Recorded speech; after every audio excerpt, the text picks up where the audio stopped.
The following parameters are furnished relating to a firm as on a certain date.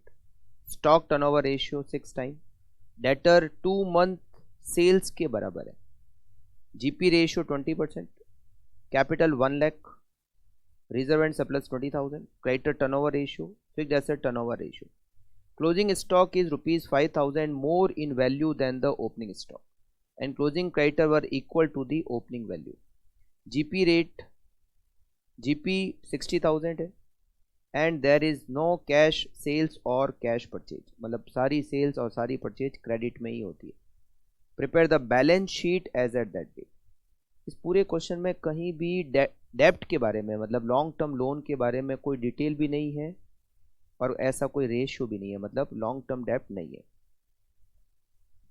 Balance sheet.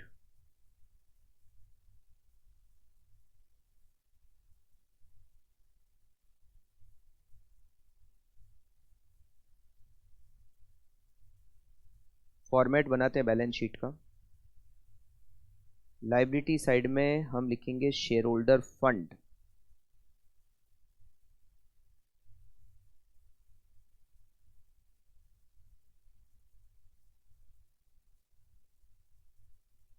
Share holder fund.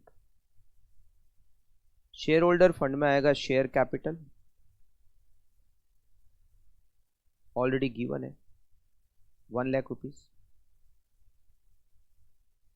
Reserve and surplus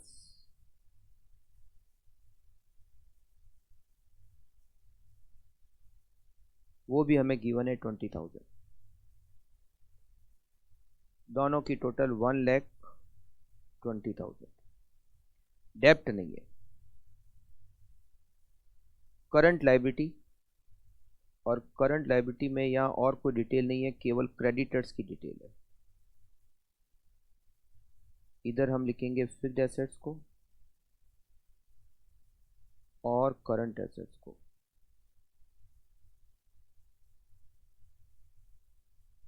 current assets में stock, debtor, cash.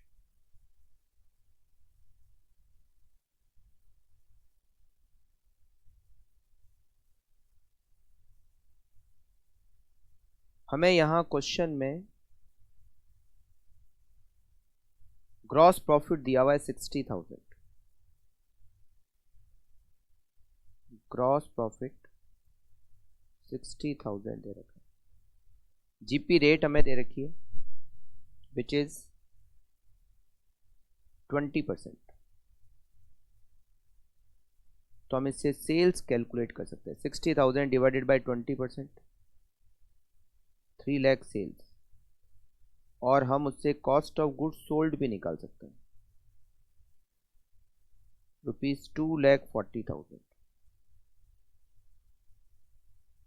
हमें question में inventory turnover ratio, stock turnover ratio दे रखा है 6 times. Stock turnover ratio equals to cost of goods sold divided by average stock. Average stock इसलिए लिखा क्योंकि यहाँ ओपनिंग और क्लोजिंग की डिटेल दे रखी है. 6 equal to 2,40,000 divided by average stock. Average stock equals to 40,000. Average stock equals to opening stock plus closing stock divided by 2. Average दे रखा है 40,000, ओपनिंग को एक्स मान लेते हैं, और यहाँ लिखा हुआ है कि जो क्लोजिंग स्टॉक है वो ओपनिंग से 5,000 रुपये ज्यादा है. तो अगर ओपनिंग को एक्स माना है तो closing x plus 5,000 divided by 2. X equal to 40,000 multiply by 2 minus 5,000 divided by 2, 37,500. Opening stock 37,500 और क्लोजिंग स्टॉक, इसमें आप 5,000 रुपये और ऐड कर दो, 42,500. हमें बैलेंस शीट में क्लोजिंग स्टॉक लेना होता है 42,500. फिर हमें क्वेश्चन में डेटर्स दे रखे हैं 2 मंथ सेल्स के बराबर है. डेटर सीधे ही निकल जाएंगे। 2 मंथ सेल्स के बराबर है। सेल्स कितनी है? 3 लाख। ये पूरे साल भर की सेल्स है, divided 12 into 2, debtor equals to 50,000। Balance sheet में डेटर आएंगे 50,000 के। क्रेडिटर टर्नओवर रेशियो दे रखा है 5 times. Creditor turnover ratio equals to credit purchase divided by average creditor.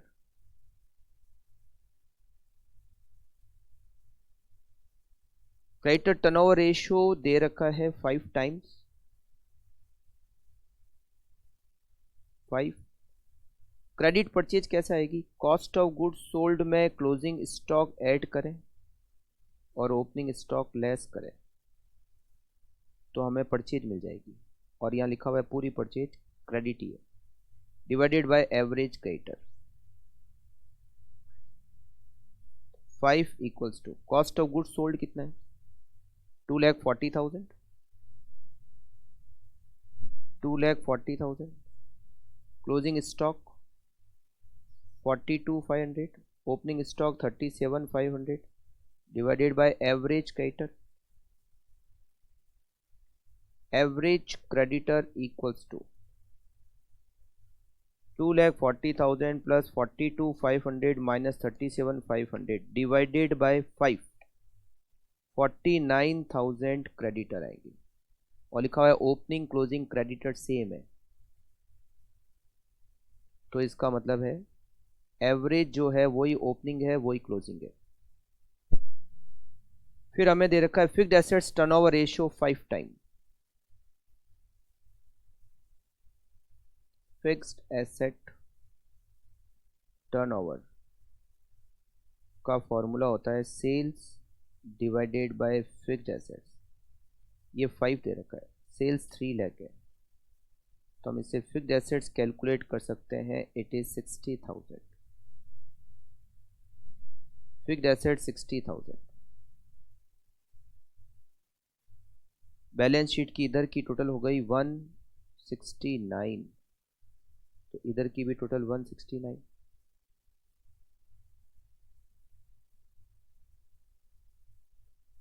इसमें से 60,000 माइनस किए तो 1,09,000 current assets balancing figure. 1,09,000 minus 42,500 minus 50,000, cash balancing figure 16,500 रुपये। तो क्वेश्चन की जो भी डिटेल थी वो हमने काम ले ली। ये detail GP, capital reserve, creditor, fixed assets, closing stock वगैरह सारी डिटेल हमारी यूज़ होके हमारी बैलेंस शीट कंप्लीट।